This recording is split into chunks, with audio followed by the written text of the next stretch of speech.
Hey guys, welcome to the web 3.0। आज इस video में एक इंटरेस्टिंग टैग सीखेंगे जो कि है मार्की टैग।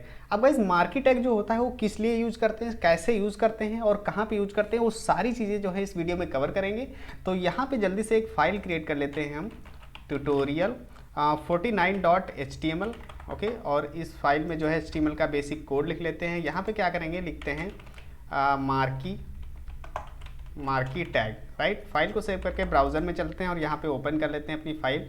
तो यहाँ पे जो 49 वाली फाइल है इसको ओपन कर लेते हैं। ओके, तो ये हमारी फाइल ओपन हो गई। अब देखिए यहाँ पे समझते हैं मार्की टैग। देखिए मार्की टैग जो होता है वो यूज होता है टेक्स्ट को मूव करने के लिए। जैसे कि हमारा वेब पेज है और इसमें हम कोई भी टेक्स्ट जो है मूव कराना चाहते हैं, लेफ्ट टू राइट या राइट टू लेफ्ट, राइट। तो वो टेक्स्ट मूव कराने के लिए हम यहाँ पे यूज करेंगे मार्की टैग। तो यहाँ पे क्या करते हैं, जल्दी से हम यहाँ पे एक मार्की टैग क्रिएट कर लेते हैं। तो यहाँ पे मार्की का opening and closing tag. Okay, अब देखिए यहाँ पे कुछ एट्रीब्यूट्स है, राइट। तो इनको अभी यहाँ के लिए अभी के लिए हटा देते हैं। ओके, तो ये हमारा मार्की टैग हो गया। अब इसके अंदर यहाँ पे जो भी टेक्स्ट हम मूव कराना चाहते हैं वो हम लिख देते हैं। तो जैसे कि हम लिख देते हैं the web 3.0 YouTube channel, right. ये हमने लिख दिया। फाइल को सेव करके ब्राउजर में चलते हैं, यहाँ पे रिफ्रेश करेंगे तो देखिए ये हमारा यहाँ पे जो टेक्स्ट है मूव करने लगा है, देख रहे हो, इस तरीके से, राइट। तो ये टैग, ये जो टेक्स्ट है इस तरीके से अगर हमें मूव कराना है तो हम यहाँ पे यूज करते हैं मार्की टैग। ओके, अब गाइज अब यहाँ पे देखो जो मार्की टैग है इसमें कुछ एट्रीब्यूट्स यूज होते हैं, राइट, उनको देखते हैं। तो यहाँ पे क्या करेंगे, सबसे पहले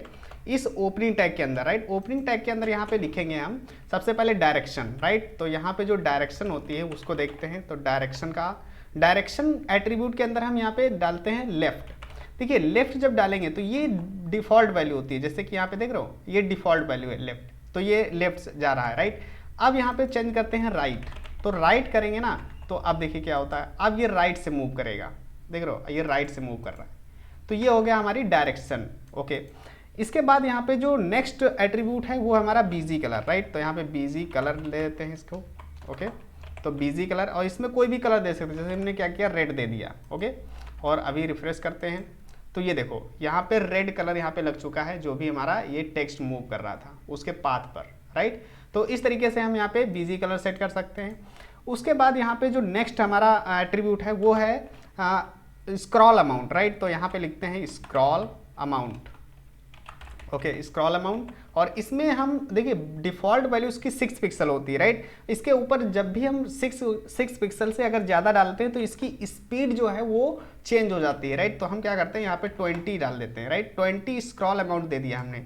अब इसकी स्पीड जो है यहाँ पे फास्ट हो जाएगी। यहाँ पे रिफ्रेश करते हैं तो ये देखो इसकी स्पीड जो है यहाँ पे फास्ट हो चुकी है। इसमें और बढ़ा देते हैं, जैसे कि हमने क्या किया 40 कर दिया। अब यहाँ पे रिफ्रेश करते हैं तो ये देखो ये हमारा जो भी टेक्स्ट है उसकी स्पीड क्या हो गई, फास्ट हो गई। ओके, तो ये होता है स्क्रॉल अमाउंट। अब यहाँ पे नेक्स्ट जो है हमारा वो बिहेवियर, राइट। तो अभी क्या करते हैं, यहाँ पे लिखते हैं बिहेवियर। और बिहेवियर में हम देखो जो बाय डिफॉल्ट वैल्यू होती है वो स्क्रॉल होती है, ठीक है। ये स्क्रॉल हमने डाल दिया और अभी देखिए रिफ्रेश करते हैं तो देखिए कुछ नहीं होगा, कोई भी चेंजेस नहीं होंगे। अब देखिए स्क्रॉल का मतलब है कि ये स्क्रॉल करता ही रहेगा, ठीक है।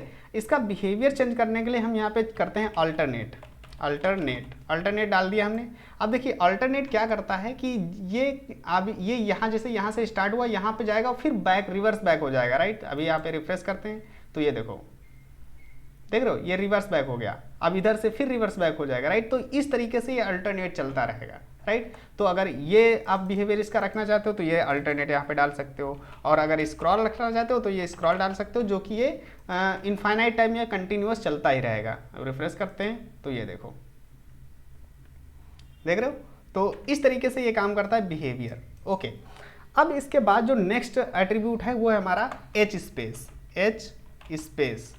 Okay, H space. अब एच स्पेस का मतलब है हॉरिजेंटल स्पेस। हॉरिजेंटल स्पेस का मतलब जैसे ये जो हमारा बैकग्राउंड है रेड, राइट, ये लेफ्ट और राइट से यहाँ पे अगर हम स्पेस देना चाहते हैं तो यहाँ पे हम दे देते हैं, मान लीजिए 100 दे दिया हमने, राइट। और अब यहाँ पे रिफ्रेश करते हैं तो ये देखो इधर से हमारा स्पेस आ गया 100 और इधर से आ गया, राइट। तो इस तरीके से हम यहाँ पे स्पेस दे सकते हैं। इसी तरीके से होता है वी स्पेस, इसमें भी हम दे सकते हैं, जैसे मान लीजिए 50 दे दिया।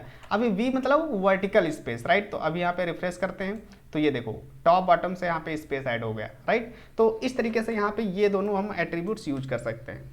ओके, इसके बाद यहाँ पे जो नेक्स्ट एट्रीब्यूट है वो है लूप। अब देखिए यहाँ पे भी क्या हो रहा है यहाँ पे जो टेक्स्ट मूव कर रहा है वो इनफाइनाइट टाइम मूव कर रहा है, मतलब मूव करता ही जा रहा है, मूव करता ही जा रहा है, ठीक है।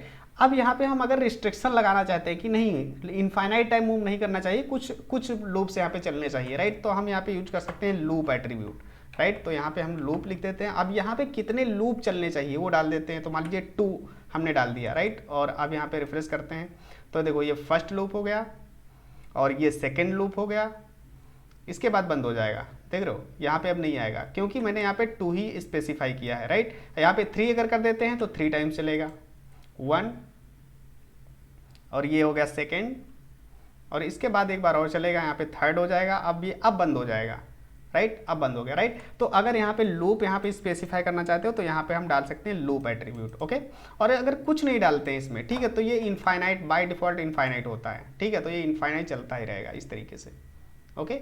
ये देखो, अब देखिए, अब इसमें हम स्टाइल भी अप्लाई कर सकते हैं, ठीक है। तो स्टाइल जो एट्रीब्यूट है उसको भी यूज कर सकते हैं, जैसे कि यहाँ पे पैडिंग दे दिया, राइट। तो पैडिंग में हमने क्या कर दिया, यहाँ पे 20 पिक्सल दे दिया, ओके। फाइल को सेव करते हैं तो ये देखो, राइट। तो इसमें कोई भी स्टाइल हम अप्लाई कर सकते हैं, इसमें आईडी क्लास एट्रीब्यूट का यूज करके हम एक्सटर्नल स्टाइल लिख सकते हैं, राइट। तो वो सारी चीज़ें हम जो CSS के ट्यूटोरियल से स्टार्ट करेंगे उसमें हम देखेंगे। तो ये था हमारा सिंपल सा मार्की टैग जिसमें हम कोई भी टेक्स्ट मूव करा सकते हैं। अगर ये इसमें कोई भी कन्फ्यूजन गाइज होती है, कोई भी एट्रीब्यूट नहीं समझ में आया है तो गाइज कमेंट सेक्शन में जरूर बताइएगा। तो आई होप गाइज वीडियो आपको समझ में आया होगा। Thank you so much for watching the video.